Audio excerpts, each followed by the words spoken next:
Mga bro, eto na naman tayo, nakasagap na naman tayo ng mainit-init na balita mula sa karagatan ng Korea.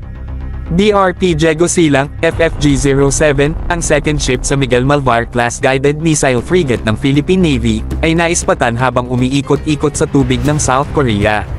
Si Trials na ang peg nito, at mukhang pasado sa lahat ng paander.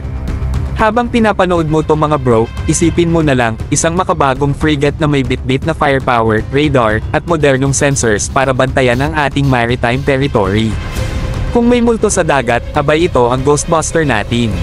From bow to stern, panay ang ganda at gilas ng barkong ito. Ayon sa mga source, July daw ang expected arrival nito sa Pilipinas, tamang-tama para ipangbangga sa mga tumatangkang sumubok sa ating soberanya. Habang ang ibang bansa ay busy sa paglalatag ng artificial islands, tayo naman ay busy sa pagdagdag ng real firepower with real ships. Ang BRP Daegu Silang ay hindi lang basta barko. Ito ay simbolo ng modernisasyon, ng determinasyon, at ng bagong direksyon ng Philippine Navy.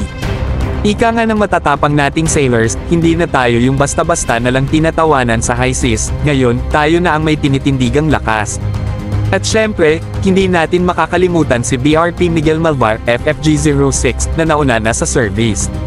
Isipin mo na lang, 2 missile frigates under 1 class, handang-handa sa coordinated naval operations. Kung teamwork ang labanan, Miguel at Daegu ang bagong dynamic duo ng karagatan.